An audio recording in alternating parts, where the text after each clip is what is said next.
So, since we're talking about Strange New Worlds, here's a Strange New World for me. I found a donut beer, and it's got glitter in it, and I have, oh no, this stupid little glass, and it's 1 in the morning, and so I am going to drink a glitter beer while we talk about Strange New Worlds today.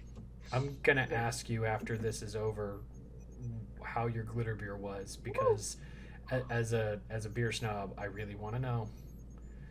Is it a I work in a lager, a brewery. pilsner, an IPA?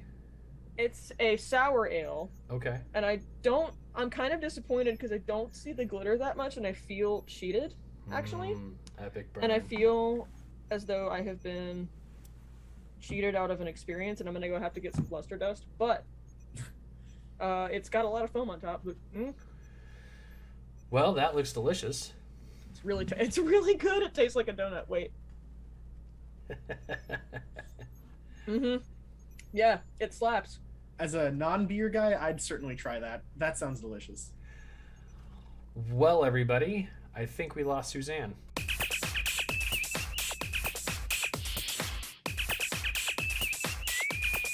Red alert. Hey, everybody, and welcome back to Beyond Trek Podcast. I'm Dag. In the house with me today, I have Suzanne and Renzo, and we're here to break down Strange New Worlds, Season 1, Episode 1, Strange New Worlds. Yep, that's the name of it. That's it. This is basically the longest time between pickups of a series versus its pilot in television history. The Cage was originally filmed in 1964. Didn't see airwave play until 1989 during the second season of Star Trek: The Next Generation. And here we are today in 2022 with Captain Pike finally setting sail among the stars with number one Spock and a whole cadre of new and also familiar faces. Before we get going, just a reminder: this is your spoiler alert. Spoiler alert!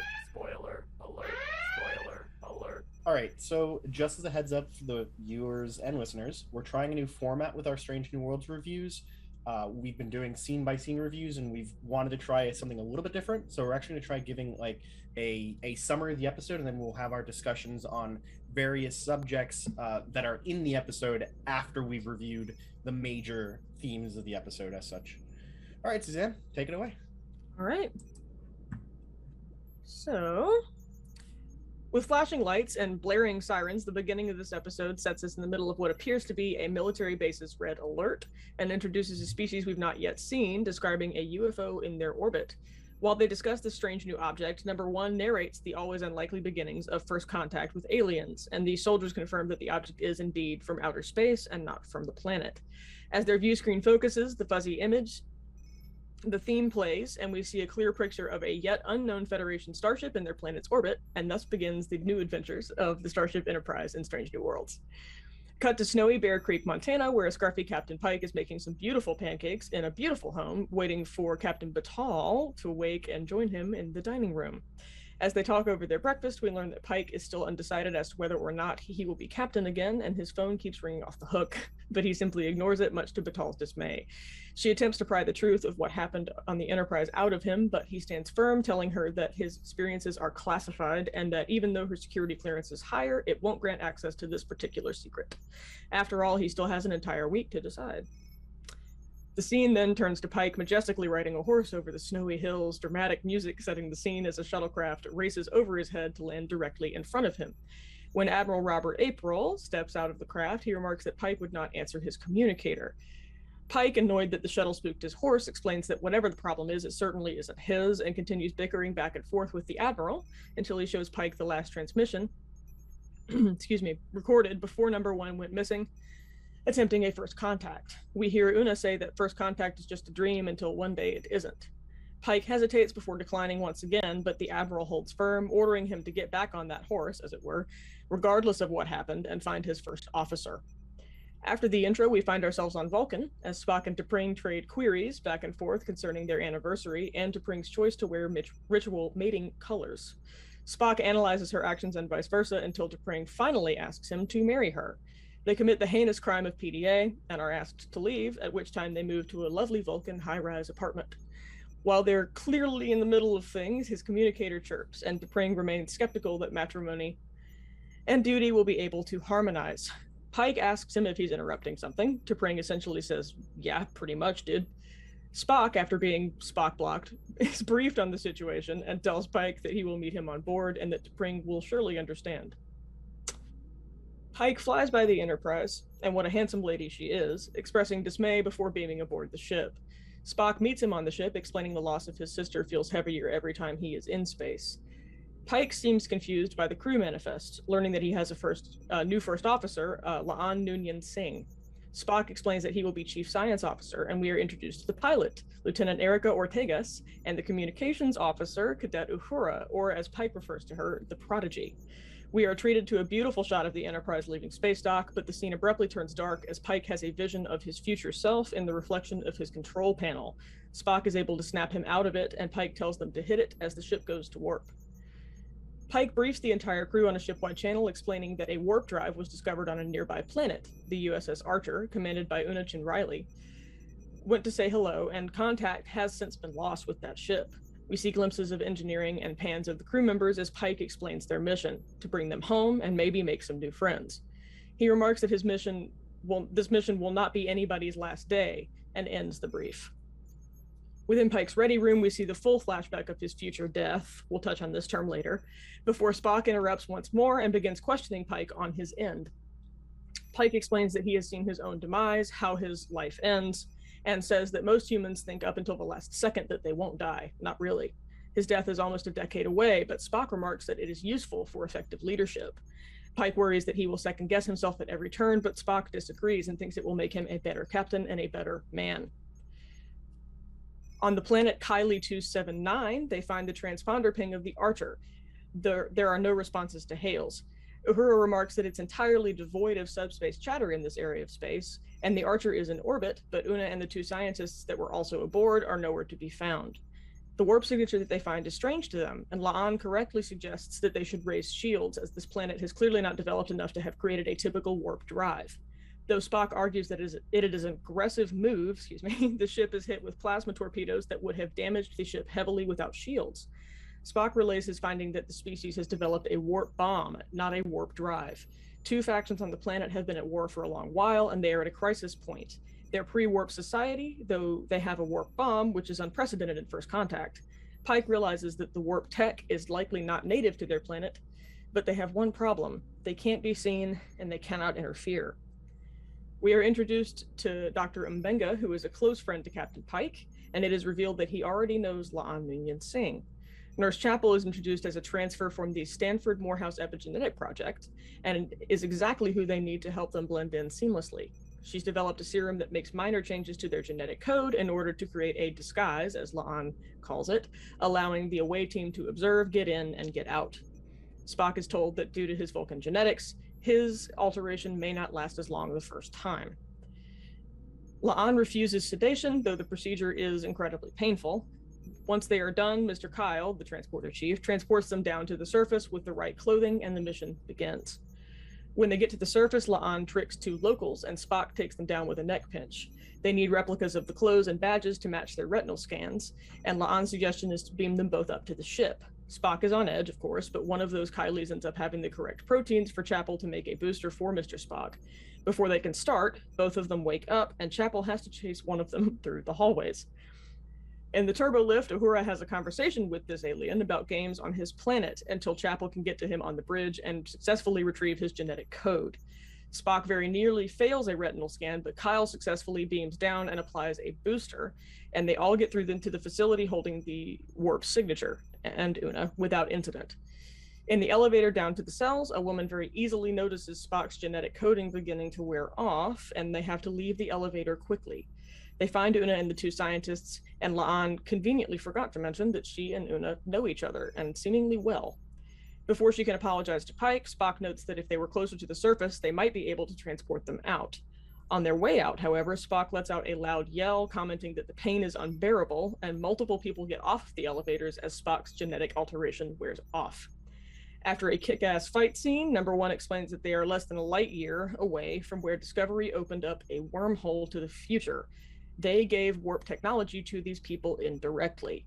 Captain Pike has another flashback of his fate while making the decision of whether or not to beam out, and he decides that they've already interfered and they might as well interfere in the correct way. In true Trek fashion, Pike says, "Screw General Order 1," and he and Spock ask the aliens to take them to their leader. That's a quote from the episode. Pike tries to convey the danger and immense power of a warp weapon to this leader, but the leader does not listen, ending by explaining that negotiation has not worked in the past and that whoever has the biggest stick wins. Pike then defies all Federation protocol by ordering the Enterprise into low orbit, explaining that in this case, his stick is certainly the biggest. The leaders begin to debate in chambers, and back in the ready room where they've all transported back, La'an says that believing you're not going to die is what gets you killed. Pike relates and understands when she says the last thing her loved one felt was surprise, and this is the first time we've seen them relate to each other in this way, and it seems to help Pike with his own struggle with his future. In another amazing breach with protocol, Pike is beamed down into the center of the Kylie government debate floor and explains his own experience with his future, what Earth is like now, and what it was during and after the nuclear war. He explains the similarities between this planet and Earth and that they are on the verge of total collapse in a similar manner. They have the means to exterminate everyone, and he then shows them Earth as it was after World War III in order to press the importance of cooperation and understanding in order to ensure a brighter future for everybody. He ends by inviting this planet to join the Federation and to forge a path into the future together. This brings us back to the Earth space dock, where Admiral April, Una, Spock, and Pike are briefed on just how badly they could have screwed things up. The Admiral explains that there is a loophole in General Order 1 concerning the planet's acquisition of warp technology, as they cannot confirm that the Discovery battle ever happened, and therefore the contact is legitimate. They rename it the Prime Directive, which, according to Pike, probably won't stick. The episode ends with a scene between Pike and La'an, as La'an explains why she didn't tell the captain about her relationship with Una. She explains that the Gorn shot her into space, the King Jr. found her, and Una was an ensign aboard that ship who helped guide her and convinced her to join Starfleet in the first place. Pike explained that in order to be an effective officer, trust is required both ways, and while individuality is celebrated, it is not the only thing that is important. He offers her a commission on the Enterprise, and she accepts as the new chief of security. In his captain's log, Pike remarks that the Enterprise is his home, and, quote, "whatever shadows we bring with us, they make the light all the brighter," end quote. The Lieutenant Kirk that Pike requested on the bridge, however, is revealed to be Samuel Kirk, a friend of Captain Pike, and the ship leaves space dock. With her mission, to explore, to seek out new life and new civilizations, and to boldly go where no one has gone before. And with that, let's get into the main topics. Thank you for the summary. I think that was really good. So our first base subject is, let's talk about the cast and the crew, right? The crew of the ship and the actors who play them, right? Generally, I thought that the choice of actors was fantastic all throughout. I think that it's certainly the most visually appealing cast of a Trek show ever. They are just generally gorgeous people, from Daddy Pike all the way to Ortegas and Daddy Singh. Pike. There. We've got it all. But we wanted to talk specifically about Uhura, and you wanted to bring that one up, right, Suzanne? I did. I absolutely love Uhura in this. I love that we get to see her as a cadet, as a different version of Uhura that we haven't met before. We get to know her in a different way. And I also really, really loved interacting with Celia Gooding as well, because they are so excited about it and clearly just absolutely love being on set and being a part of this legacy, and it's their joy is contagious, and they're wonderful. So I'm really excited to get to know Uhura as a character. I'm also I think she's really neat. I think she's very cool, and I also especially love the scene with her and Chapel. I love the someone called it a meet awkward on Twitter. I don't remember who said that, but it's exactly what it is. It's totally just like, hi, I'm Uhura. Like it's very sweet, and I'm really excited to see her character develop. Yeah, no, I really liked her scene with Pike with the whole like how many languages do you speak thing. Like, I thought that was delightful. It definitely shows off her skills. It's not really the first time we've seen a Cadet Uhura. We also see Cadet Uhura in the Kelvin movies. That's true. She's got a very similar kind of confidence to her niche skill set. She's not trying to be more than she is. She is amazing at this thing. So show some respect. That's the kind of vibe I get from them both, and it's really good. It's great. I also really appreciate that that Uhura is a polyglot here. It's awesome. I'm looking forward to seeing more of that explored. I'm also looking forward to the fandom going, but how come she wasn't a polyglot in Star Trek 6? And I'm as fine as I am with the soft retcon and just letting it be. People tend to forget that Nomad erased Uhura's memory in like 2268, and she probably didn't get back around to being like as native with Klingon as she was. Yeah, or alternatively, the accent that she uses when she speaks Klingon might have been noticed, so they had to use something a bit rougher. Whatever. Could be anything. Totally. Yeah, no. I also really liked the scene of her with the alien in the elevator, calming him down with all of the different facts about his planet. Yeah, the football talk or whatever. Great. I thought it was really, really awesome, and talking about specific games and things like that. I thought it was really a really good insight into her character and how her strengths are useful in that scenario. And I'm so excited. Yeah, I mean, it shows that it's not just the languages she wants to learn about; it's also like their customs and cultures, which inform language, of course. But it shows off her prodigy status really well, I think. Mm-hmm. Okay. So do we want to talk about Chapel and Uhura meeting, or the Mbenga interactions with Pike and everybody else? Because I thought those were pretty good. I feel like a spotlight could be done on all of these characters just because this is the first episode, and like Chapel is definitely not Majel Barrett's interpretation of the goody two shoes nurse who just did what Dr. McCoy said. Like she's a maverick, and I can't wait to see what else she's gonna bring to the table. It just hurts slightly.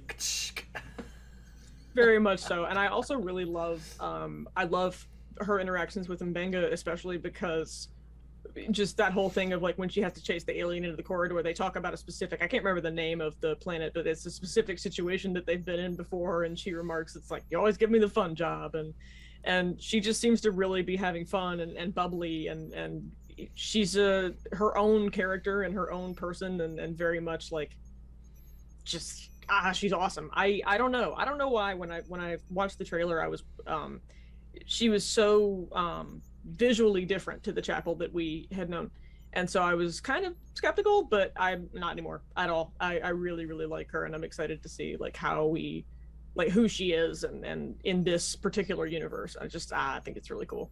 So I actually think what Dag suggests is a good idea. We should probably just go through each cast member and just do it that way this time, because it is the first episode. Yeah, why not? Yeah, sure.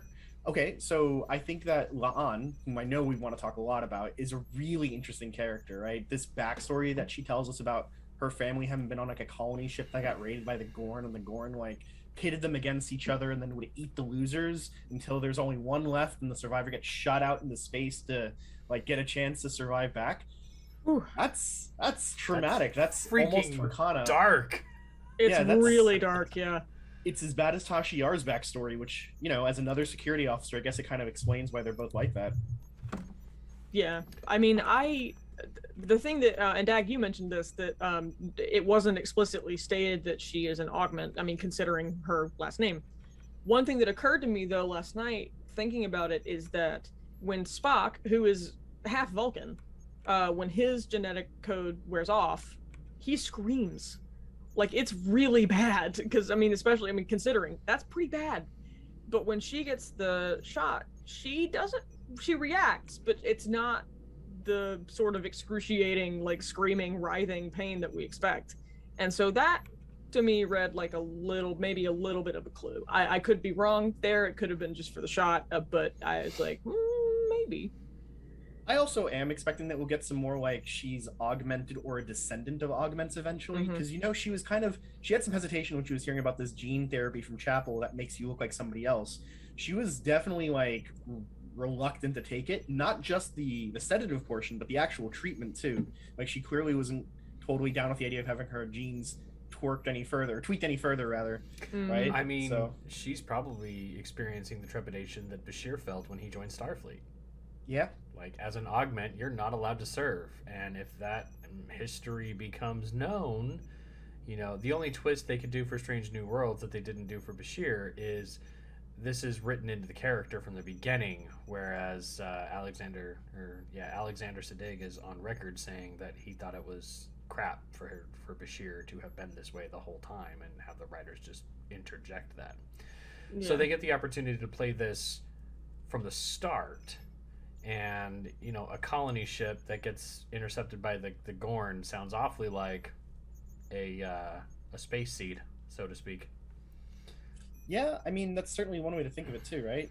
It's also interesting to get more backstory on the Gorn, because we really haven't heard or seen much of them ever. We see them like once in Enterprise, once in TOS. I think we don't get much else with them. In Enterprise, it's a mirror Gorn. True.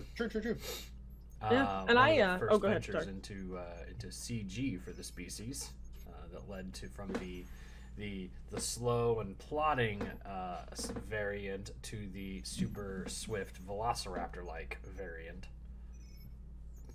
Yeah, I mean, they've gotten some coverage in video games, and they've gotten some coverage in books and such, but it's good to see some more of the Gorn, like, in Prime and in, like, mainline track. And to see their ship, because the trailer showed that, or the teaser for the season. Do we know if that's a Gorn ship? We know that's a Gorn ship. It was Really? featured in TOS. Okay. Yeah. So that's when in the teaser, in the season teaser, when it goes from seeing the Gorn ship, it goes directly to La'an, and she's like, "Red alert!" She's like panicking, angry, pissed off, telling the captain what to do. So yeah, we're absolutely gonna see some Gorn in their prime this season. Ooh. Which will be nice.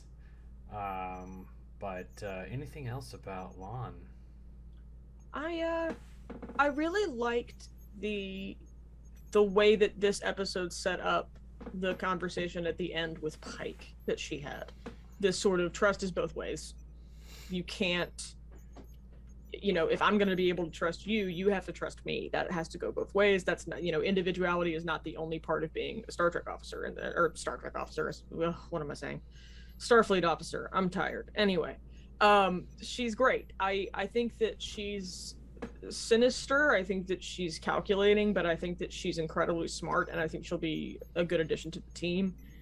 Even though she and Spock bicker a lot, which is I think might be interesting as the show goes on. But yeah, she's great. I'm very excited to see how she grows as a character, and excited to learn more about her if we do this season.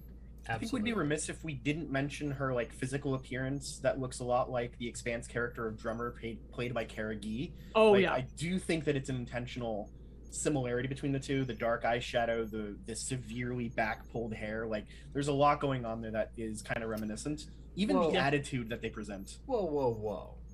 Drummer clearly had a single braid on the top of her head. La'an has two braids. Totally. It's further in the future. The further into the future, the more braids you get. The more braids. True. All right. Okay. So let's go to Dr. Mbenga then. I do have one question about La'an to both of you. Do you think anybody on the Enterprise knows about her genetically altered status already, or conversely, is it a big secret that the audience will get to follow along in its reveal, or is it totally known in her file and nobody's talking about it just yet? I think that if anybody knew, it would be Una. I think, could agree with that. But at the same time, I don't know, because I mean, she seems genuinely, happy to see her, everything like that, and doesn't seem to want to warn Pike about anything. I think if anybody did know, it would be Una, or conversely, somehow one of the doctors, just by eventually like taking her blood, or like if she gets injured, and that that would be my guess. Yeah, I think that it's one of those things that the audience will probably follow along with at the same time, though. But I think that we might find out that someone knew. You know what I mean?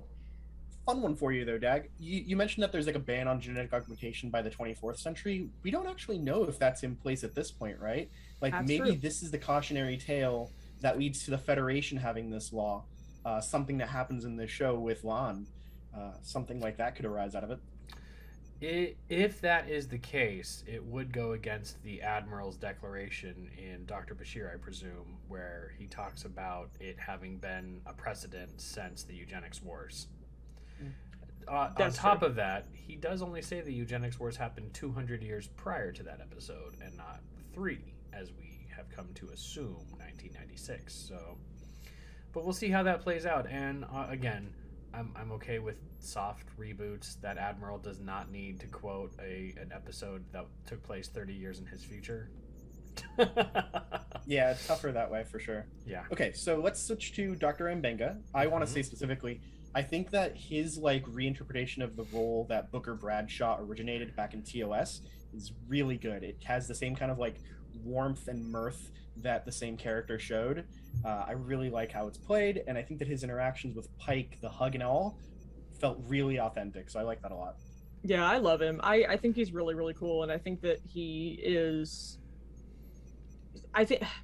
I mean, there was that one moment with Lon with the whatever this was. So clearly he also knows something. And, Pike remarks that, oh, well, you had to give her a physical, but Mbenga doesn't really respond to that, doesn't really elaborate. It was his guess. It wasn't like he answered it was his guess. So, anyway. But I think that his character's great. I think he's really, I think his interactions with Chapel as well.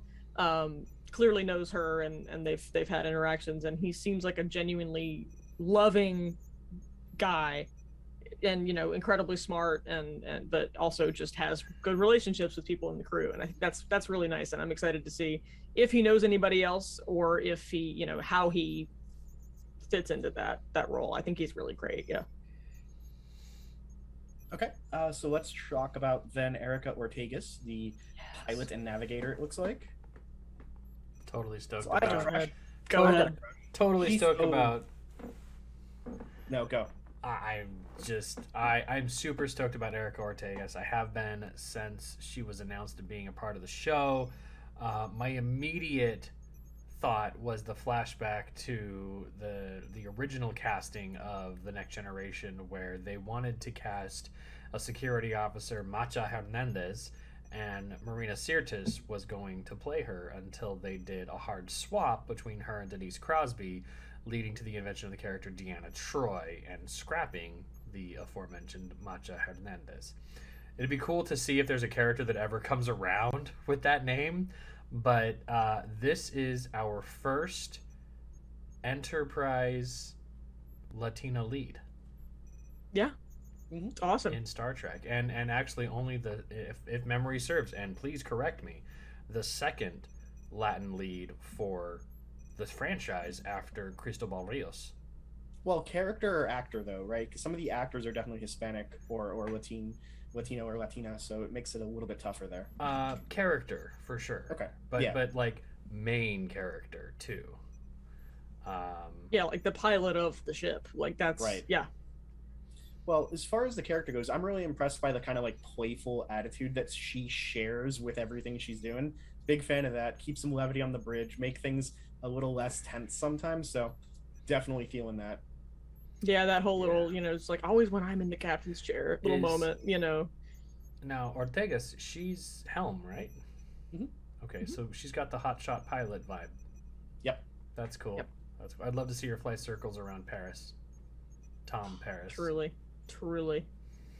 But yeah, I'm excited to see her little acrobatics. I'm excited to see her little moment, her pilot moment of it's gonna be tight, and then doing all the I know that's gonna happen. We finally get to see evasive maneuvers from the perspective outside the ship. Oh yeah, I really like her. I think that I also I recognize that Chapel said that we have a blank situation. I can't remember exactly what it was. And then Ortegas immediately rolls her eyes and goes, God, it's always when I'm in the captain's chair. It's almost like they were there together, and I don't know if they have a history or not, but I'm interested to see that as well. I do like the idea that it sounds like this crew has worked together for quite a bit. It seems like a lot of these people may have been on Enterprise in Discovery Season 2, maybe just not featured as intensely. And so there is a history there. There is a camaraderie there. And I love the idea that they kicked off the season with not just a ship and a crew that seems well oiled, but they have a rapport. And that's cool. They're not just meeting each other for the first time. This isn't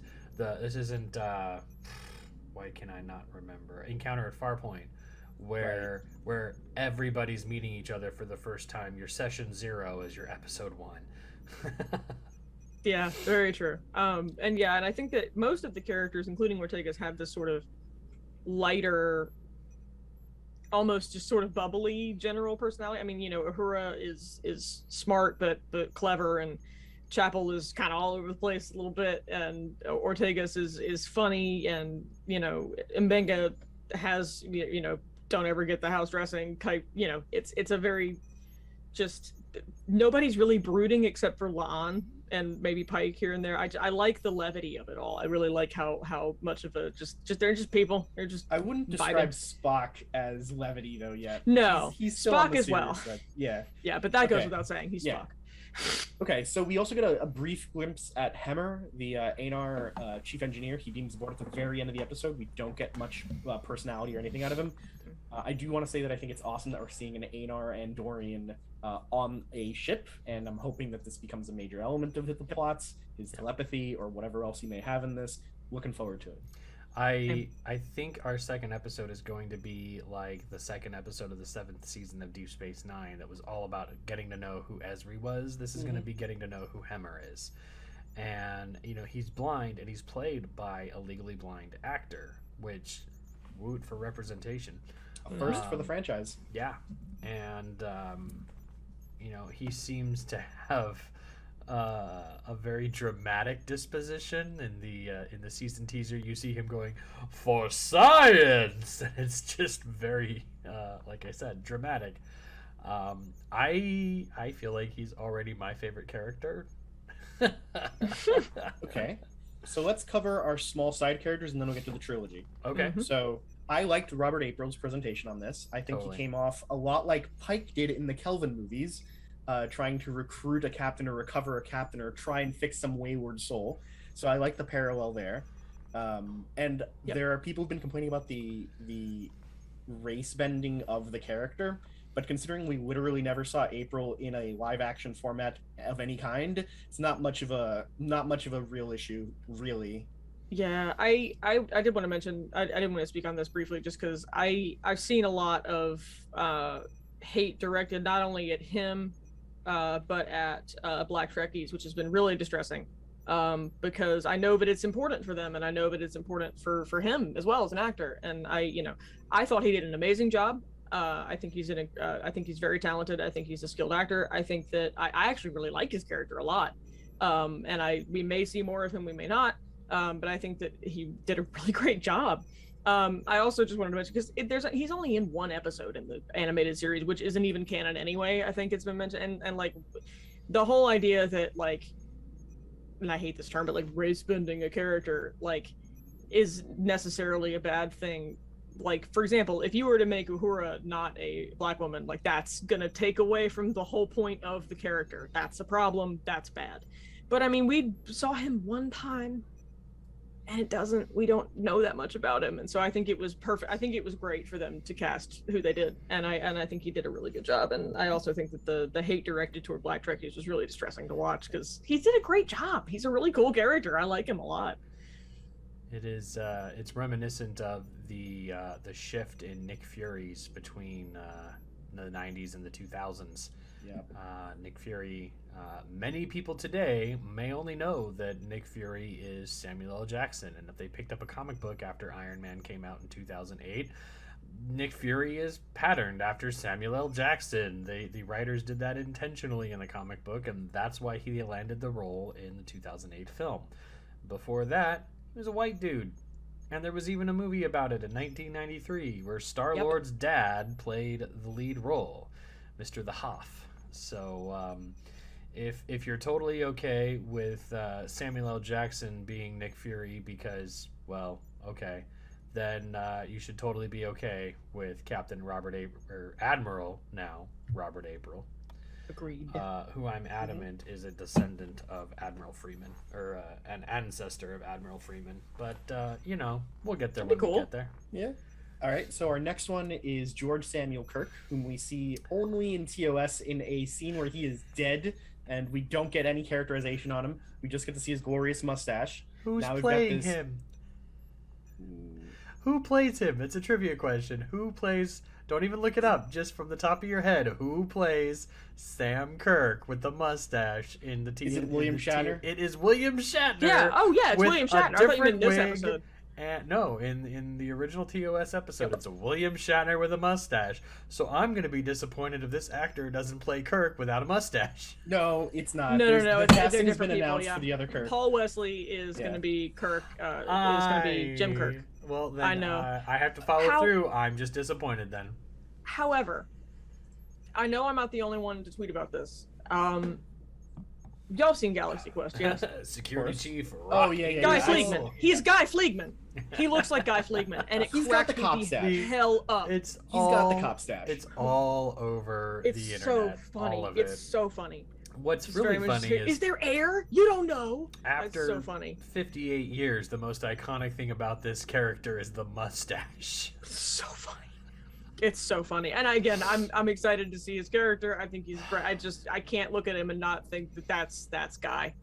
The one thing I want to know is about the Kirk family, right? Why does one son get a very normal middle name, like Samuel, and the other one gets Tiberius. Like, is this how you punish one of your kids or something? God. I don't know. I As somebody yeah. with a pretty fucked middle name, trust me, those sorts of things will haunt you as a kid. My middle name is Geronimo. It was like a deep secret of mine through middle school. No one knew. No, my first name is actually Marilyn. So my middle name is Suzanne, and my parents named me after my grandmothers. So like people who were born in the 30s, and then both of them also go by their middle names, and decided like, yeah, we could do that to them. That's fine. Fun. So yeah, it's been a long 22 years of correcting teachers, and then finally giving up and just correcting them like at the end of the semester. All right, and then our last secondary character that I want to bring up is T'Pring. So I think that her personality that shows during the episode is delightful. Yeah. She's got like an independent streak that's like, you're acting too slow, Spock. Let me speed this up for you. Or, hey, Chris, yeah, we were in the middle of something. He's not naked yet, kind of thing. Yeah, he was about to be. So good. Asshole. He gets Spock blocked. I think that she's cool. I think she's neat. I think she's also very different to a lot of Vulcan representations that we've seen. I think she's very, I mean, not necessarily in TOS, but like she's very sultry and very like, I know what I want and I'm gonna get it, and very just sort of, I don't know. I like her. I think she's. I'd actually argue that that's exactly like how she was in TOS. Yeah, exactly. In TOS, so, yeah, she wanted Ston. Ston was the guy she wanted. Spock can go find something else to do. She wanted Ston. So it's the same way how here she is showing, I want Spock.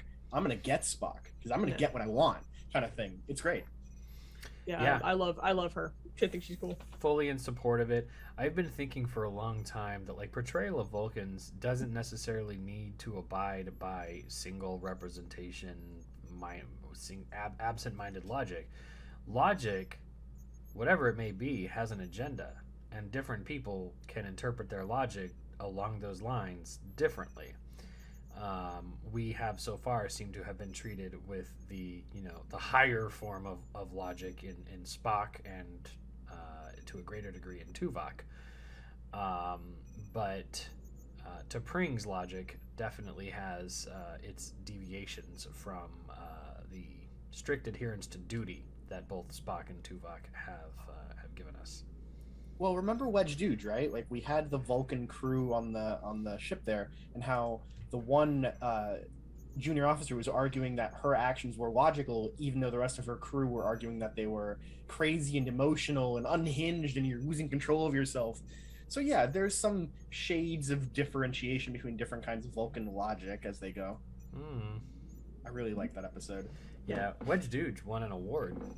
Did it? I hadn't seen. Best animated presentation or something like that. Wait, yeah, it did. I would have to look that up in a moment, but we are at Spock. Yes, Spock or Una, your choice. I'm going with Spock. Una can be number one. Oof. Yeah, well done. Well done. All right.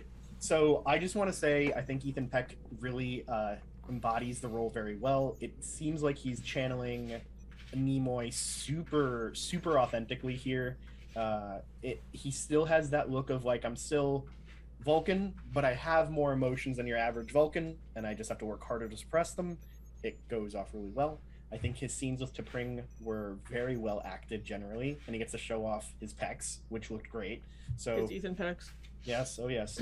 But yeah, it was I think he did a really strong job this episode, and I actually really liked the way he presents the whole. I'm trying to not lie, but because I'm a Vulcan and Vulcans don't lie, but I need to be surreptitious in this mission kind of thing, which I thought was really good. Yeah, I think that he does a great job overall as Spock, and I really liked him in Discovery as well. Not a huge fan of the Beard in Discovery, but I liked him in Discovery a lot, and I think that he does really take that to heart of embodying Nimoy and embodying the original Spock while still being himself and bringing his own skills to the table. I really enjoy watching him as Spock, and I know a lot of people, when Discovery first came out, when he was Spock for the first time, gave him a lot of shit. I don't think he deserves it, frankly. I think he does a great job. I think he takes it seriously. I think he's doing a really, really good job. And I also really enjoyed the bickering between Spock and La'an, because they're both logical in different ways. And I think that a lot of the time La'an's logic is based in past experience and possibly trauma. And I think that his is maybe not, and so they tend to butt heads. But I think I really liked that, and I hope we see more of that as the season progresses. I really like Ethan as Spock. I really do. Yeah, I'm right there. I can't wait to see how the season goes with Spock. I really appreciated that very emotionless Captain. The pain is unbearable. I really liked that scene. Thank you for reminding me of that. Oh, that was awesome. And then the scream, and then just, well, oh, time I to actually, go. So maybe this is a more story element rather than like the characters, but I really liked the whole difference between Pike just ignoring the phone calls like day after day to the point that it's annoying the other people in the cabin, and the moment his cell phone rings, Spock is running to get it, no matter what he was in the middle of. That is a delightful distinction between the two of them. Truly. Oh, that was so funny. God. That whole scene between him and T'Pring and her going just like, yeah, you were interrupting something, but it's fine. And then him just like, T'Pring will understand, and you see her go, like, will she? Question mark. I just thought it was very quintessentially Spock. It was great. Yeah. Yep. Okay. So then let's talk about Pike, because Dag wants to do Una Laster first. I was cracking a joke more than anything else, but yeah. We have a new Silver Daddy. I'm all about it. Anson Mount. Anson Mount hell of a week. won me. Yeah, he's had a hell of a week. He won me over in Discovery Season 2 as the quintessential fusion of Jeffrey Hunter and 2009's Pike, Bruce Green. He carries the mantle of captain with a heavy responsibility, but he's also amiable and sociable and approachable. Bruce Green struck me as like the Martok kind of admiral who's like the soldier who just got promoted a whole lot, and well, here I am, but I really just want to be down in the depths of the ship drinking some hooch. So yeah, and I love that they brought back his horse, because that was a part of him from the first, from the cage that nobody saw. I'm interested to know if we're going to get a Dr. Boyce at all, just to see if that happens. And I really loved how he went down with diplomacy and was like, hey guys, you really shouldn't do this to each other. And that woman was like, we only kowtow to the person with the biggest stick. And he's like, fine, here's my stick. Here's my giant fucking starship of a stick. Looks like I'm the top dog now. Oh, it's awesome. That was my favorite. That might have been my favorite scene in the whole episode of just Pike saying, like, by the way, I have a very big stick.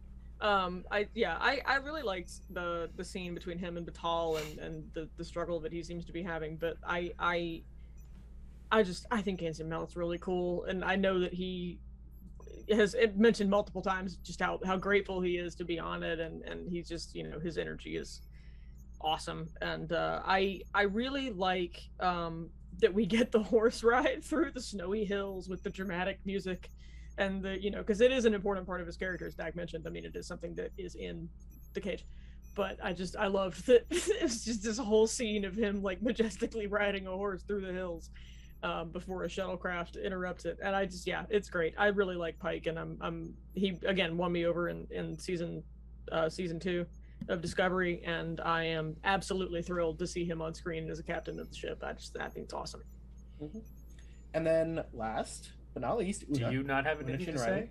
Well, no, I mean, you guys have pretty much been very explicit on everything I loved already, so I repeat. I think that those exact scenes were great. Wow. I think the fact that he is happy to just explain little bits of history to his crew a few times throughout the episode is really cool little character detail. It's very Picard-like to me. Mm-hmm. Like when he explains the forest pods, or when he's telling the president of the planet that, listen, I know where this story ends. You don't want to know this story. It's good. I like that. But yeah. Yeah. We did say spoilers, right? Spoilers for Star Trek. Have you Suzanne? Have you seen a movie in theaters lately? Are you talking about multiverse? Yeah. Maybe. No, but I don't watch Marvel, so I don't care. Ah, well, then how excited I was to have Anson Mount premiere in 2 things on Thursday for me. So dope. That was I feel like I heard about cool. That. On February, he was 2 seats down from Patrick Stewart too, so it was pretty badass generally. Yeah, 2 captains of the Enterprise in the multiverse. On February 13th, I actually tweeted that I had bet somebody $1,000 that Anson Mount was reprising his Marvel role in an upcoming film. Well done. And congratulations. I'm very happy to have been fulfilled there. That was the biggest surprise for me. All the other character cameos that were in that movie, seeing Anson Mount back was heartwarming. Also, but my favorite thing is Patrick Stewart straight up fucking lying. Like, if people asked him, it was like, "Are you in the things?" No, not really. And straight up lying and then showing up at the premiere. What a king! I love him. I mean, acting. That's acting. I mean, not lying. Everybody should know now. Just I'm stop not mad asking at him. It was just funny. Actors. Stop asking them. Just stop. Everyone should stop that. That was a thing that happened when I was in Chicago a couple of times. When I watched some panels of we can't talk about this. We can't talk about season 3, but we'll talk about this. They did that to the Picard panel a lot. We don't talk about Marvel. No, exactly. No. Yeah. So anyway, that's random, but moving on. All right. So Una, we don't get too much with her this episode. Honestly, she's not actually present most of the episode, but it does show us just how much Pike cares about her. That he's going to be like, you know what? Okay, she's in trouble. Pack shit up. Let's go. Yeah, and we know that she knows La'an. Right. That's going to be a huge thing, and I'm excited for that. I also just really like that she's back, and I like that she has a name, and I like that we get to call her by her name. And I also just love the scene that she has with about first contact. I love that. I think that she was a really great person to give that monologue to. I thought it was great. It always seems like a dream until it isn't. And then the way that she I don't know. I'm excited to see her back again. We haven't seen much of her in this episode, so I can't say a ton about it, but I'm really excited to see her and La'an interact if they do at all. One fun fact for you guys, if you didn't know, the first name of Una for number 1 actually predates Discovery, predates Strange New Worlds. It actually goes all the way back to a Star Trek novel called Star Trek Legacies. Awesome. Yeah, I think I read about that, and that's awesome. And that novel I know that was written by the same person who named Mabenga. Oh, really? Mm-hmm. I believe it was David Mack or Dayton Ward. One of the two. And I know that interviewed. I know that Rebecca is excited that she has a name as well. I know that Rebecca Romaine has mentioned that she's very excited that she has a name, and I think it's cool that she and Jerry O'Connell are both number 1s I think that's awesome. Oh man, that's one of the legendary. That's one of our top posts when it was announced that Jerry O'Connell was being cast as Jack Ransom in Lower Decks. I immediately made this meme that had, it was a scene of Una and Spock in a turbo lift, but I just threw Jack Ransom over Spock in the turbo lift scene. That's and awesome. Posted it to Twitter as Star Trek's OTP Fight Me or something like that. And that meme is what got Jerry O'Connell to follow the podcast on Twitter. That's awesome. Thanks, Jerry King. Oh my God, that's awesome. But yeah, no, I'm excited to see more of Una this season. I think she's going to be a really cool character, and we get to just learn more about her in general. And I liked her in Discovery, and I'm gonna like her now. So I mean, as a commander, she was given charge of a whole ship for like a very seemingly important mission, which she determined was due to their own influence very early on. So clearly Starfleet trusts her too. Yep. April's willing to like send Pike out on this mission to go get her. So yeah, I think that we're going to learn a lot about her and see why she is so well regarded. Interesting thing here is that like it's a very discreet, I'm going to say a trichotomy between the way each of our three main characters have handled the Discovery thing.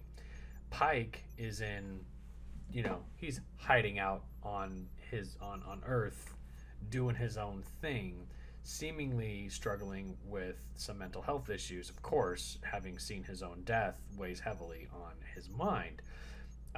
Spock, on the other hand, is handling things without really betraying any emotional front. And number one, instead of taking a break like everybody else has, just hops on another ship and does a first contact mission in between. She doesn't do downtime well. Which I think it's just as cool as that is, it says something about the kind of character we're gonna see on this show. And you had said when we started talking about her, like, we don't get to see a whole lot of her here. No, but the fact that she just jumped on another ship and got herself captured.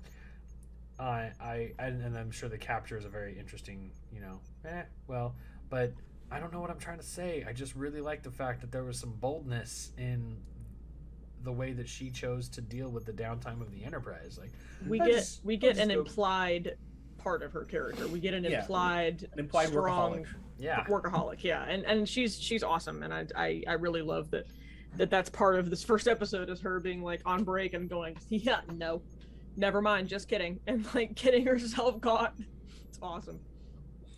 Okay, so let's move on to our next like big block, the story itself of the episode, right? So we did talk about La'an and her mysterious beginnings, so that's something that we covered in her character exactly. Yeah. So let's talk about Captain Pike's his foreseen of death and the implications that has.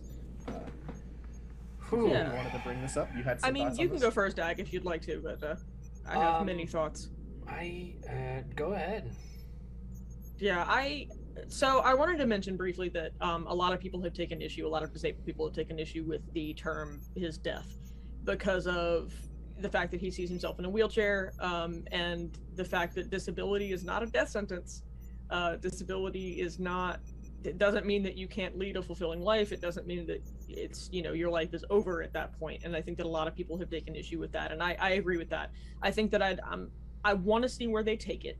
I want to see how he grapples with it and what he grapples with specifically about it, because we haven't seen the whole story yet. We haven't seen how he deals with it and how he handles it, because in this episode, especially, Spock even tells him, like, yeah, that happens, but you know about it and you know that you can be a better person, and he's got a decade to think about it. However, the idea that he shouldn't be upset, or, the idea that, like, yeah, it's not a death sentence necessarily. It's not really his death. It's an accident that causes a tremendous disability. It's still scary. I mean, it's still, if you see a vision of that and you know it's going to happen, it's still going to be something that you grapple with. It's still going to be something that scares you. And I think that part of it is going to be that he's ignorant of the fact that this isn't necessarily the end for him, A, and B, that's a scary thing. I mean, it's a scary thing to see that in your future and not immediately react in the worst possible way. I mean, we're all human beings and we all see that and go, yeah. because they're right. It isn't his death. It's a disabling event, and I think that I'm interested to see where they take it. I'm interested to see if that language changes. I think that it should eventually change, because I don't, I'm not physically disabled. I have ADHD and I have autism, but I still feel like that language is not quite correct in this case, and it makes me a little nervous. However, considering that we also have a legally blind actor playing a blind character, I don't think that they're gonna keep it that way. I'm interested to see how the series progresses and how his language might change in the future. If it doesn't, I might have some words, but other than that, TLDR, I think he sees himself as disabled and he's scared, and I think that maybe his language will change in the future. I hope so. I'd like to agree. Yeah, I think you're generally right. I think it is going to change. I think he's going to grow to accept that this fate isn't really death for him. But let's remember, though, from like a perspective of somebody who is a horseback riding, swashbuckling captain who communicates well and has a very active lifestyle, right? Yeah. The chair that he finds himself in after the events of that, like, I think it's Delta radiation week, is quite a change of pace, right? From his perspective, he can't communicate, he can't move on his own, he can't captain or lead or anything. From his perspective, it may as well be death, right? Because that takes away all of his agency, all of his choice, and all of his ambitions are no longer possible from his perspective, right? So the fear there has to be very overwhelming, and we see that happening to the character. So maybe we'll get to the point where he accepts that I could still live after that. It's not death, it is just a change of life. But I can't say that I would disagree with his view at this point that is very close to being dead, right? Like, for me, I can't see myself wanting to continue living in such a situation. Yeah, it's scary. I mean, it's a scary thing to face like that. And so I think that him viewing it that way may be, to us, a narrow view of it. But to him, he can't imagine that kind of future for himself. And so, I think that language will change. I hope it does.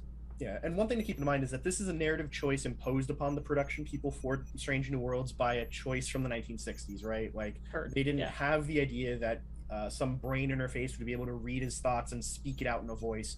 Even things like Stephen Hawking's like eye twitch movement thing that allowed for him to speak that way didn't exist yet. So these were just the limitations of 1960s imaginations. Yeah, that's another thing. That sort of like that beeping chair thing. That's very much like a limitation of just the past and like what they, because I feel like if they made something different, canon people would also go nuts about like, oh, but he was this, and so that's one thing for sure. Yeah, no, I'm glad that they stuck with what canon had established. We don't know what delta radiation does to the brain, right? Like they can hand wave it away with like, oh, it fries the synapses to all your motor neurons. You really can't do. Okay, cool, whatever, right? But it is a limitation imposed upon them. This wasn't a choice that these producers really had much flexibility on, unless they really wanted to piss off a lot of people. All right, Dad, did you have anything else? You guys spelled it out really, really well. I'm ready to talk about the story. This is the story. All right, the story. Okay, so let's talk about the Gorn backstory some. So I think that it's really interesting that they're fleshing them out, like I said before. And Dag, if you're sure that we're gonna see like Gorn ships and there's gonna be like a space battle, that just gets me real hyped for this too. It was in the teaser trailer. You've got this 3-pronged ship that's sort of rotating towards remember that, and that's what you see in TOS. Yep. And so it just the way that it was choreographed, going from the Gorn ship to La'an with a very panicked expression, like we're gonna get some of that backstory, and La'an is gonna have to face fears, I think. Yeah, and I think that'll also be probably one of her emotional development episodes, because I know that the producers and writers have said that it's an episodic show, but there are emotional implications throughout, and each character is going to have that emotional battle, and I think that might be Lon's. And I'm excited. I'm excited to see more of them. I think it's interesting that we learn the whole like cast back thing, and it's really cool, and I'm really excited to see like modern CGI actual Gorn, maybe possibly. I mean, we may only see the ship, but even so, cool space battle with Gorn ship. Like I'm okay with that. I think it's really, really cool. Okay. Yeah. So it's a first contact story. Star Trek is real familiar with first contact stories generally. I think it's a brave, bold move to make your first episode a first contact story, because those usually tend to be some of the stickier situations that our captains find themselves in. The whole like, well, let's toe the line of the Prime Directive or General Order 1. But in this case, Pike was like, oh no, this is our fault. We fucked this up. Yeah, it's like, yeah, fuck that. Guess we're doing this now. They built a warp bomb in 3 months. No, it's Yeah. one light year away. I feel like it's got to be longer than that. Yeah, Pike I tend to agree said with that they'd been on leave for 3 months. It's been 3 months since the Discovery event. That feels a little fast. I mean, I feel like I guess light from that event hasn't even reached that world yet, let alone them being That's able what I'm to saying. spectroanalyze it and then That's true. reverse engineer it to get. But you Oh. know, Star Trek Well, doesn't actually, worry about. Look at the last scenes, right, where they're like rebuilding schematics of the Enterprise based on what they saw. They may have like an actual prodigy like engineering thing in their entire culture. Like maybe that's just what they do. They recreate things, like that's their shtick. I don't have a problem with that. I guess my bone to pick there is still with even a prodigy has to be able to observe something in order to analyze it. And if the event happened, I guess they said it happened less than a light year away from their world, so Yeah. 3 months could track. It could track. But I think that it might have taken 3 months for that light to get there. And so for me, it's Star Trek, no, it's fine. But like it just feels, it's like, wait, how did they make that fast? Because even observing that, I mean, it just, to me, it doesn't make sense that they would be able to reverse engineer it that fast. Yeah. Warp is hard. Like, I don't know. To me, it seems bomb a little... is always easier than making a drive, though, right? Like the first, Yeah, the that's first true. nuclear bomb was far more intuitive than making the first nuclear reactor. Even piles, like the early nuclear piles, were very straightforward. That's You true. just add more mass to them, they become a bomb. So That's true. Yeah, I've always heard that sort of, if you split the atom one way, you can get a reactor. If you do it the other way, you get a bomb that destroys lots of towns. Guess which one we tried first, kind of thing. And I guess that tracks with the civilization. But if you're willing to kind of set aside the, well, did the light even get there in the first place? It kind of makes sense. But Splitting hairs or atoms, whatever. perfect. both small Splitting things. atoms. All right, so then, Dag, you want to talk about the January 6th imagery that's used in the explanation of what's coming up for this planet? Nearly. Oh, Yeah, Pike's main monologue / soliloquy there really heaped on the 21st century imagery. They used an abundance of images for present social unrest, protests, and among them referenced the January 6th insurrection, January 6th, 2021. The first time that contemporary newsreel footage has been used in a Star Trek episode, to not just hammer that point home, but slap somebody upside the head with a sledgehammer and say, knock it off, you're going to kill yourself. Or unalive yourself, for those of you with different I don't know what the word is. But Dag, when did Star Trek become all about social justice issues? Like why is Star Trek 1966. No, that's a lie. It's 2017. Discovery. Everybody knows that. At least Oh, is that that's so? what everybody's been complaining about for the last 3 damn years. Yeah, y'all go first because wild. I'll have thoughts on this. If you're listening and you do believe that Star Trek Discovery is way more woke than it should be, that's only because the super wokeness of Star Trek the original series has been normalized and accepted by mainstream society. We caught up to it In the last Yep. 50 years.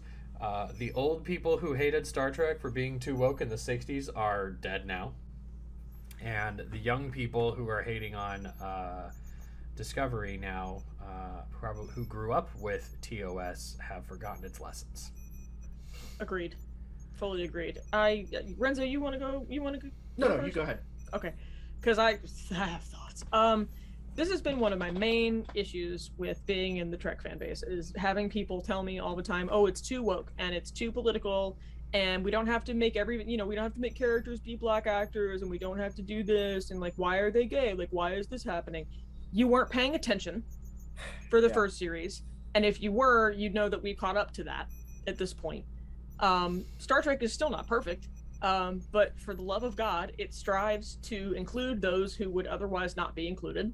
And as a gay person and a non-binary person, if you think that Discovery is too woke, or Michael's too emotional, or like any of these series, just like, especially if you think that like gay people in Trek are just, fuck you, because you haven't been paying attention. I just they think didn't understand like, the assignment, Suzanne. It's you fine. did not they just didn't understand the assignment. I think that Star Trek's always been political. If you don't think Star Trek's political, rewatch it and come back to me. And if you still don't think it's political, I don't know what to tell you. I'm just gonna have to teach a course. That's what I'm gonna have to do. Star Trek Politics 101 in Turnabout Intruder. Let's go. I mean, it's just, I don't know, and that's why. Let that be your last battlefield.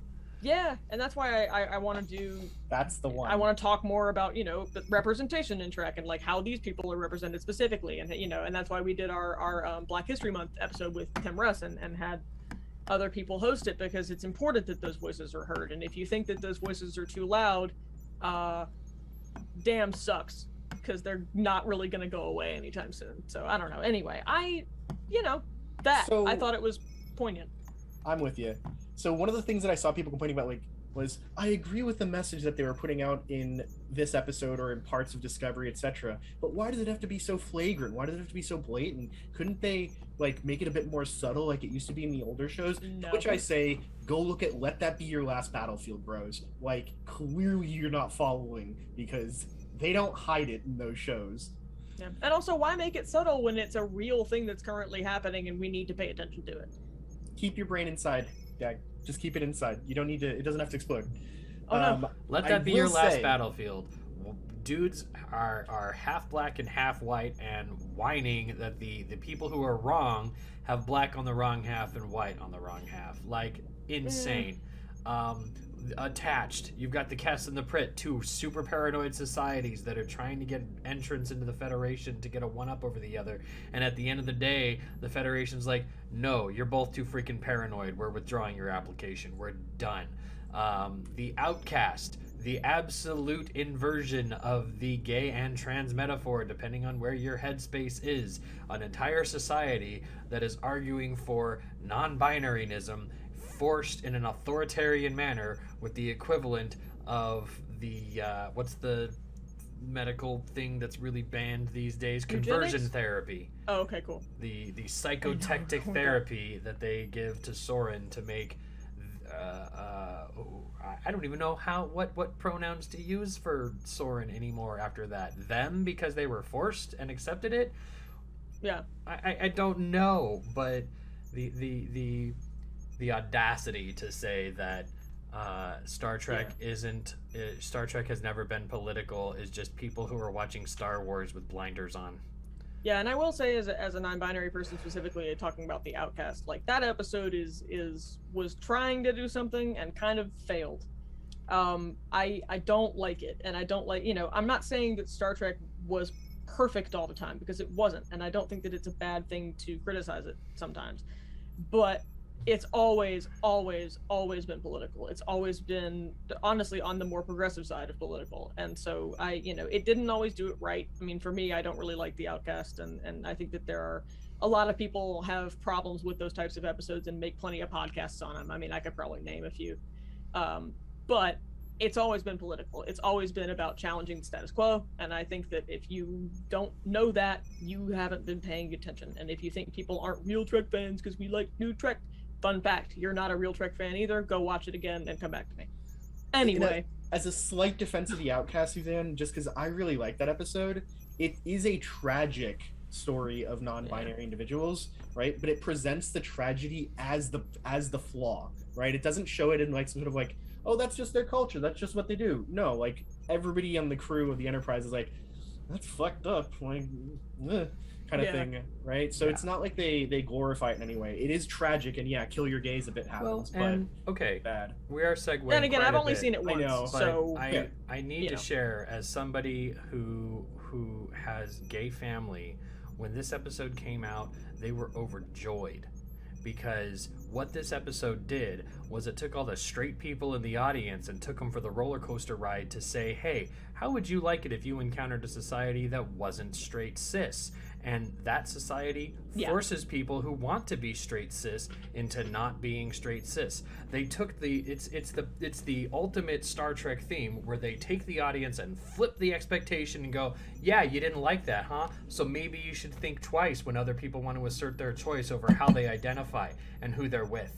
No, I fully agree with that. And I fully agree with that. And yeah, I have. That's the heart of that episode is the presentation. It definitely did not see non-binary people in a good light there, but the heart of it was choice and your freedom to be who you want to be unimpeded. No, I agree with that. I agree with that completely. And again, I have no problem with people who look at that episode and get something different than I did. That's because at the time, it's progressive.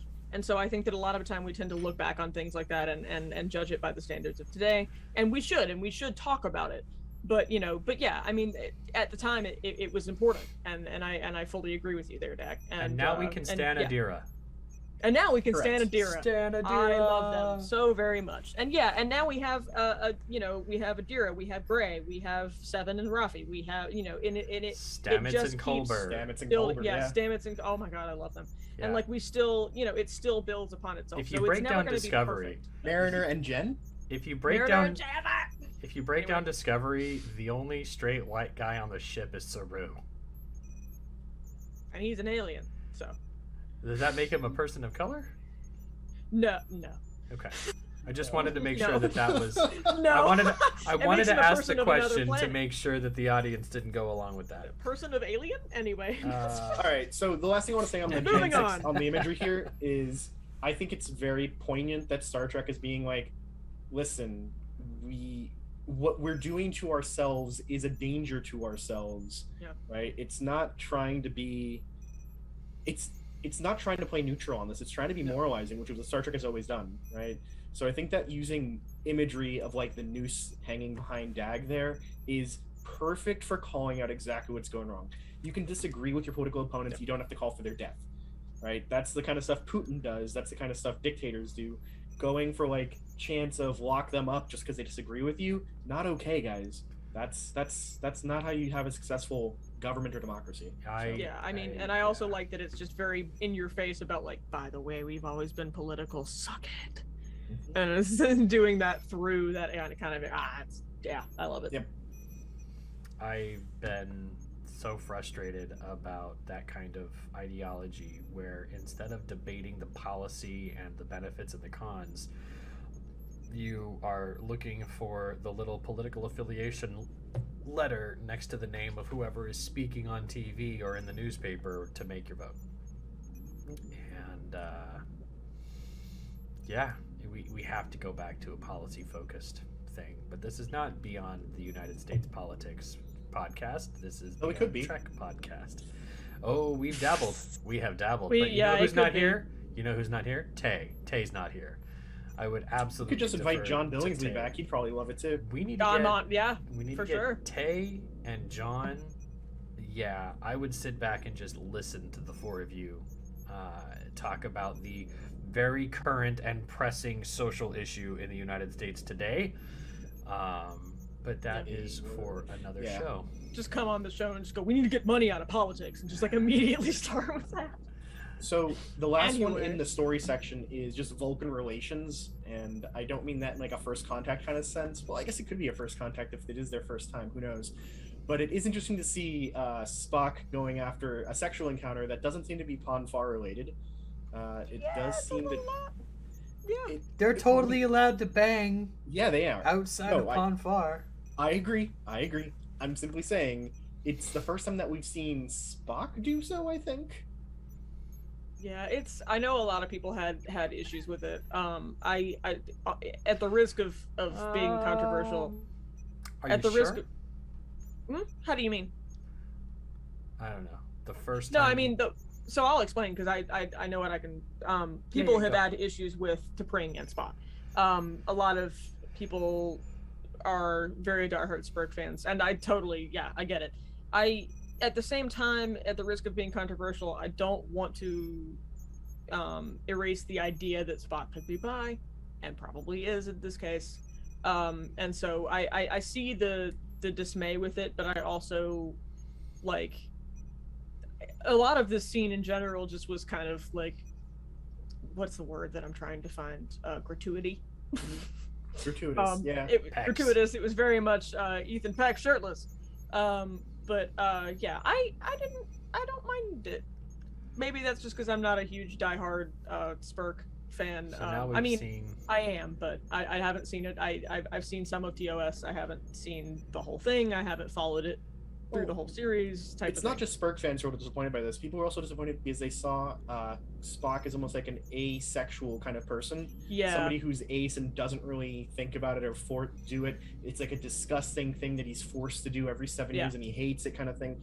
I don't know if that's really backed up by the text of the show, but if you want to identify him with a character that way, that is absolutely, you're right. Yeah. But I mean, if we go I understand by it both ways. if we go by the shows in the books, we have what is it, 2 instances of Ponfar for Spock, Amok Time and Star Trek 2 or Star Trek 3. Yeah. But we also get All Our Yesterdays. I think that's the right episode. Or is it Tomorrow is Yesterday, where he meets Zarabeth? Oh yeah, there was definitely some romance there. I know. Yeah. There's the Zarabeth episode, and if you... Oh, I don't want to even talk about the book, Spock Messiah. I hate that book so much. It is a terrible, terrible entry in Star Trek. But if it's in beta canon, then Spock totally boinked one of the doctors on the Enterprise. Yeah. It's a terrible book. Horrible. And that's the thing I've mentioned. I was on a pod recently, and we talked about how like Horny Trek is back. It's true. It's very true. You know, we get that one of the first scenes of this episode is a naked woman in Pike's bed, for God's sake. So it didn't bother me. It didn't upset me personally, but I can see from different sides why some people who relate so strongly to this character, who relate to this character in Kirk, would have issues with that and would just sort of kind of not like it. I get it. So I'm not trying to say that like, oh, they're wrong or anything like that. But to me, it didn't bother me. But I can see why certain people were kind of upset about it, especially those who may identify as asexual or gay and who relate to those characters. I get it. I understand. To your point of Horny Trek being back, I feel it's necessary to tell the audience that there's 2 primary forces on this planet that save Star Trek. One is Lucille Ball, who said, who when the producers said they did not want the cage to show up on TV, said, all right, redo it, come back. Instead of trash it, get out. So Lucille Ball, thank you. And 2, Horny Trek fans. Star Trek founded fanfic. Star Trek founded /fic. Spurk did, yeah. These things are quintessentially Star Trek, and they were written by horny Star Trek people who needed to get both their rocks off and more Star Trek in their life. So, any prude who wants to exist in the sterile hallways of the Enterprise D, go right ahead. But we all know the sterile hallways with their yoga classes or like Pilates stretching in spandex. Not so sterile, my dude. Not so sterile. Yeah.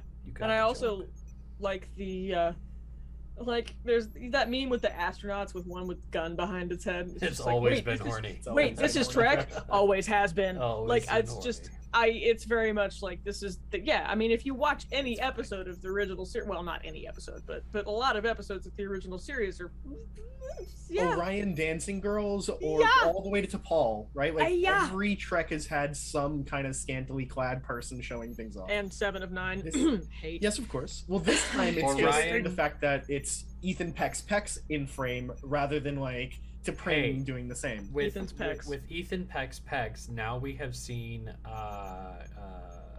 Spock topless, we have seen Kirk topless, and we've seen Kirk's dad topless. We've seen Kirk with a ripped shirt. Many times. Chris Hemsworth was Kirk's dad in 2009 and has since been super buff in all the Thor movies. So there you go. Yeah. All right, so that's our Vulcan relations thing. So our last section, shorter, I expect, is just going to be commenting on a couple of the visuals. So I wanted to point out that I really love the story that Pike gives to Lon about the forest pods that are around the starbase. They were launched up just before World War III by scientists, and by the time that things had cleared up, they were too big to bring back down. So Starfleet built its base with all the forest pods attached to it. Love that, and it looked great. Yeah, very Yeah, strong. it looked awesome. We know what that sequence is in the opening sequence of the station and the ship with the forest pod. It definitely feels like a predecessor to the forest ship in the 32nd century. Agree. And it's a very strong, like, definitely could happen thing where scientists who are scrambling to preserve history, culture, and life itself on the planet before the psychopaths in charge decide to nuke everybody would send it into space because that's safe. Yep. Yeah, I thought it was just visually. I mean, this whole episode really. I mean, everything from the sets to the shots of the ships to the starbase, just to me were visually stunning. Y'all know me, I'm an artist. I love looking at stuff like that. I love looking at the 3D modeling and all the CGI and everything like that. And I loved the shot inside of the forest pod with the birds and the trees and that was so pretty. It was so pretty. And I think that a lot of Star Trek should just be pretty. You know? It's very interesting that station is orbiting Jupiter. Because now I'm feeling like, Jupiter Station from DS9. Maybe it's a different That's Jupiter true. station. I mean, it could be a different Jupiter station, but it could be an iteration of Jupiter station. Could be the a renovation of the thing. I'm just like, we have a big station in Jupiter orbit. This is a predecessor to Jupiter station. Whenever that happens. I think I totally messed that up and called it an Earth space dock in the intro. It's totally around Jupiter. Whoops. No worries. No worries. Oh no. So the next one I wanted to comment on was the use of the day the Earth stood still at the beginning of the episode with Pike when he's sitting there watching it with Battelle while making breakfast. Loved that. Loved the synergy of this, or the symbolism of that movie, along with what he does later in the episode. Even the line, literally, of "Take me to your leader." Yeah. Excellent. It's awesome. Wild that it says a lot. First of all, of course, the book ending of the message of that movie, and it featured in the episode that way. But also re-featuring Pike's love for classic antiques. He's got an OLED TV just hanging out, and if you ever caught it in the cage, he's got a television set in his office, in his quarters. Very cool. And it's a big old box 1966 television set. So it's totally in line with his character to have these kind of antiques. It says a lot about the kind of media that survived World War III. The only question I have is it a genuine antique, or did he just replicate an OLED LG TV? Good cue. Probably a replication. I think Probably. it's got to be super expensive to have an original. Well, Plus the originals by this point, I mean, what has it been? 300? I mean, that's a long time Repairs, for a yeah. glass screen to and there's some it's not a leeway. typewriter, you know. A lot of people are pointing out that television went out of fashion in the 2030s, 2040s. But Data's line is that television ceased to be a popular form of media in the 2040s. That doesn't mean it went out of fashion entirely. That's true. Probably means that EM interference, warfare, and social torment got people outside and away from television for a True. while. Yeah. I mean, you know, like I collect typewriters, and I mean, even 50, 60 years old, I mean, they have so many problems and whatever. And those are made of, I mean, the one that I have from the 1920s is made of literal cast iron, and it still has a lot of issues and stuff. I feel like it would be pretty hard to keep an OLED TV like in pristine condition for what 250 years Yeah, you just found a Best Buy warehouse. through a nuclear war. Oh my god. What did you guys think of the way they changed up transporters, where now you can beam down and it adds the clothes to you as you beam down? That's neat. I like it. Totally fits with Star Trek First Contact, where Picard walks into the turbo lift and says, "Computer, mid-21st century clothing," and then they beam down in their clothes. Yeah, We don't know. We don't get to see the scene where they show up at the clothing store and put on their new stuff, but that could totally just be a retcon there that they beamed down in mid-21st century clothing. Why would you ask the computer for that anyway, unless it could do it? It's going to prep it for you somewhere? Come on. Yeah, I think it's a good way to retcon that too. I liked it. Yeah, and the only other I thought beaming eye drops into his eyes was a little bit crazier, but that's why Mr. Kyle was all freaked out about it too. So that was definitely much more of a stretch when you take into account the trials of transporter beaming in Star Trek. Obviously, this show's not going to have transporter accidents like TOS frequently did. But if you recall, in 2009, Scotty's like, that's the first time I've beamed 3 people from 2 places onto 1 pad before. And it gives you the impression that, as refined as it is, transporter tech is still a bit unpredictable. And now that we can pinpoint eye drops into your retina on demand, it does advance the scope of this technology. It's a soft retcon. We've talked about that a lot. I expect Strange New Worlds to do that again. It might be the strangest new world of them all, is just to handle the soft retcons that we're going to be getting. And also, Wesley did tell a joke that reset a century of time, so maybe that's what it's all about. is that how we're going to cover That's up true. any sort of issue? Just say, oh, maybe this is the joke that Wesley told. It was the Travelers. The end. But it's gonna be like a tribute to the greatest song in the world. We're never gonna know what joke it was, but we're gonna talk about it forever. All right, so then next one is the USS Archer. 1 nacelle, 3 people as crew, and sent off on a first contact mission. I'm down with the design. It's basically just the Strange New Worlds-ification of an existing old design, the Saladin class or the Hermes class that we've seen in other media. Totally down with that. But the crew down to 3 people is what freaks me a bit out. With 3 people, It feels like a little bit underprepared. That was a little seems questionable. a lot underprepared. I don't even know why they would have beamed down, All 3? to tell you the truth. And it does seem a little... We have lauded Una's abilities as a commander. It seems a little off character for that person to just abandon the ship, knowing full well that these people are working on... well, I don't know what they actually knew that caused them to beam down. Yeah, I mean, they saw warp. I mean, I'm not sure that, having 3 crew, I'm not sure that they saw that necessarily it was a bomb instead of a drive. But I also think that the weird thing about it to me was the fact that she left the ship basically unoccupied to say hi. I mean, that seems, we do see the Admiral April say that, like, she doesn't do downtime well. And so maybe wasn't fully thinking about it, but that doesn't seem in character for her to me. So that was a little odd. The only thing I can say about, like, why there were 3 people on the crew would be that would be the easiest way to have them all rescued. I mean, if that makes sense, and have them all in the same elevator and have the beam up, and it would make sense from a screenwriting standpoint, I suppose. I've got a theory. So there's a very quick scene where they show the Archer's crew manifest, and you see Una, Lieutenant Key, and Ensign Haddad. Both Lieutenant Key and Ensign Haddad are both listed as astrophysicist specialists, right? You don't really need an astrophysicist on a first contact mission, but you may need an astrophysicist to understand how they reverse engineered warp drive from seeing the Discovery thing that went on in the distance, right? That would make sense. So my theory is that Una went to this mission guessing that because of their closeness to the Discovery's disappearance, that's how they reconstructed it. So she brought along as few people as she thought she could possibly get away with, because she didn't want more people to have to be read into the issue with Discovery and what happened there.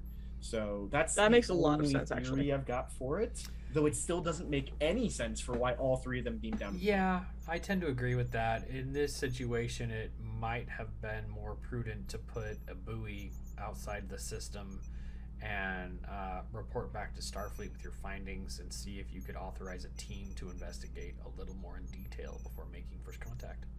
Yeah. Well, that's true, but remember when Admiral April is talking to them at the end, he mentions that it takes more pull than he has, and he had to go to someone specifically just to find out what they did about Discovery. So even some of the higher-ups at Starfleet don't know about Discovery, and so she's probably trying to be as careful as she possibly can. And so that makes sense to me because, I mean, the loophole in General Order 1 was that they couldn't prove that the battle happened. And this is probably Admiral's. So it reads as more of her being careful or trying to be careful and maybe not being so careful. I struggled this with when I watched the episode. I'm sure that it exists somewhere else in the canon, but if anybody knows it, it'll be you. Can you think of another occasion where Starfleet's or warp technology was revealed to a primitive race before, and that gave them a loophole for interactions with Starfleet? Like maybe the Sona with the Baku kind of thing. Like they already knew warp drive, so they could interact with them cleanly. Like I remember that there's an episode somewhere with like a loophole found. That's basically the same loophole. With the Baku, they already had warp drives, so themselves, any kind of pollution wouldn't have mattered there. I can't think of, nothing pops out to me immediately about us revealing to another organization warp drive, and they have it Along the lines of the contamination already occurred kind of thing. I don't think I've seen another. There was that Voyager episode where they got that probe that caused the damage on the planet, and that's where the episode where Carrie died after 6 seasons of not seeing Carrie. Those aliens that had the radiation poisoning, if you recall. The polaric ion generator one? Yeah. Something like that. But maybe. Like, I don't even know if that qualifies as a first contact, because it decimated their world. They didn't get an opportunity to build anything out of it unless they built weapons out of it and destroyed themselves. That might have been the thing that happened on their world. Okay, but there's also you know what? I can't remember the name of the planet. The Voyager episode with the donut planet where time ran really fast. Timeless. Timeless. No, that's not Timeless. Timeless is when they crash. I can't remember the name of it. But Voyager is in orbit, gets locked in orbit, and over a series of days for Voyager, this entire society advances tremendously due to Voyager being in orbit. Yeah, and the Doctor beams down and everything. I remember this one. And really good. And Blink of an eye. I literally looked up Voyager Donut Planet episode, and I got Blink of an eye. It's good Googling. But they start firing antimatter warheads at Voyager. And it is not a stretch to suggest that the people on that planet were observing Voyager and spectroanalyzing them the exact same way these people are thought to have spectroanalyzed the Discovery event. That is very true. So, very, very cool connection there. Good thought. Okay, and my last thing to bring up is there's a moment there where we've got a map of Federation space, and we can see Cardassia, Bajor, the Klingon Empire, the Romulan Star Empire. It takes up a lot of screen real estate, and I had to pause and stare at it for a while, and I hate it. Do you know about what timestamp that was? I can find it for you later. It was when they were discussing, it's in the beginning of the episode when they're discussing First Contact and how in the history of First Contact there has never been a warp bomb or something like that. That's where they're in the ready room like in the ready when room. they get there. Mm-hmm. Okay, I'm bringing that up on the screen for the audience. My complaint is that the map is based on the map from the Star Trek cartography charts, which is a non-canon book, and it is generally not very accurate to stories told on screen. I find the map to be very disappointing. I will say that John Bad Socialism on Twitter, that's part of the Quit Star Trek Pod, also who is a historian, expressed his absolute distaste for this map. He does not like this map at all. We should talk. You should put us in touch, because I need friends to talk Star Trek maps too. Should we just make a map episode? I'll invite John. I will invite John onto this podcast, and we can talk about maps and Starfleet history. But no, do you know what I see here? It just here? feels crowded. Do you know what I see here? I see a map. Azadi Prime. You see Cardassia. You see a lot of places that should be further away. But I'm not super bummed about it, because you got, Cardassia is like 3 sectors away, which is, a sector is 20,000 cubic light years, so that kind of tracks for me in a distance-wise. But what I see here is the map that I'm used to looking at. If I were to take it and orient it so that I was under it, that's what I would see, the orientation of these planets. It's like they're looking at it from up instead of down. So I'll put it this way, though, Galactic South. I don't know. There's 2 major published beta canon maps. Essentially, there's the Star Trek cartography charts one that you're looking at there, and then there's the one that's used in Star Trek Online. The Star Trek Online is one that was used in the Discovery episodes in the 32nd century. They took off the borders, but they used the same map and the same locations. This one is based on the cartography charts, and they're irreconcilable with one another, right? Like they just move things around in places that don't make any sense. So it's generally kind of a bad call to switch from one to the other. I prefer the Star Trek Online map because I think it just makes more sense. But that's just me. Okay. It feels nitpicky, but it's definitely it's super nitpicky. I know nothing about. I don't know too much about that aspect of it, but I looked at it and I just was like, oh, that feels off. I think some And of the things I've got my copy of the maps book over there. I think some of the things I would dislike about this map are like seeing Cardassia and Bajor on here at all. Kind of just like, I don't think they'd be here yet, but maybe they would be. Yeah, that's Don't about know. it. Yeah, that was the last one I had. You guys have anything else you guys want to bring up? I mean, I I'm can't good. wait for the next episode. Same. I'm so excited to keep learning about this world and these characters. I'm so excited. Yep, super stoked to see more. Yep. All right, y'all. Mm-hmm. Well, if you're listening to this episode, the next episode is going to be out tomorrow, so stay tuned for Star Trek Strange New Worlds, going boldly, continuing out there, just as you are always going boldly with Beyond Trek Podcast.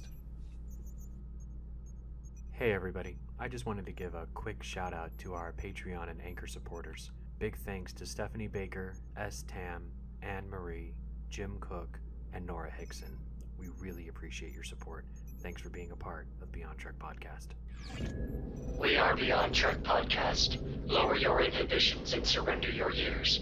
We will add inspirational and hilarious Trek content to your day. Your attention will adapt to subscribe to us. Resistance is futile.